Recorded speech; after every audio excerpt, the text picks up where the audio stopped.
อ๋อค่ะเมื่อในป้ามาเฮ็ดข้าวกาบห่อกันนะคะเนาะหน้าตาจะเป็นเสื้อหือมาเฮ็ดกันค่ะเปลือกข้าวกาบก็ลอกไว้ซะหน่อยก็อย่าแป้นนะคะเนาะเฮาค่ะจะเอามาห่อข้าวกาบขึ้นค่ะซอยข้าวกาบย่าเนี่ยก็มาปั่นเครื่องกันค่ะเนาะ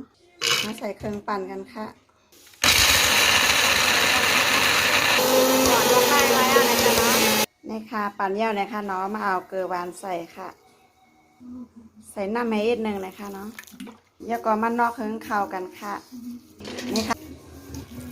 นี่ค่ะเกามันเป็นเจ้าไหนนะคะเนาะเอามาห่อกันค่ะนี่ค่ะเนาะเอาเข้ากาบใส่ให้หน่อยค่ะแล้วก็ตบมาหากันเจ้าไหนค่ะเนาะแล้วก็เอาตั้งไตขึ้นมาค่ะให้เจ้าไหนค่ะเนาะแล้วก็เอามาใส่ไข่ค่ะในค่ะห่อยแล้วก็เข้าคามาหนึ่งกันนะคะเนาะเดี๋ยวก็เข้าคามาต้วยกันค่ะว่าหน้าตามันจะเป็นคือไหนคะเนาะไปคือมันสุกก่อนค่ะเข้ากับสุกเย้าค่ะ1 กับ 1 ชั่วโมงเนี่ยค่ะเนาะมาแกะต้วยกันค่ะว่าหน้าตามันเป็นคือไหนค่ะเนาะ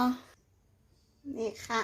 หน้าตาก็เป็นเจ้านายเย้าเนี่ยค่ะเนาะเข้ากับห่อค่ะเมื่อไหร่ค่ะเนาะ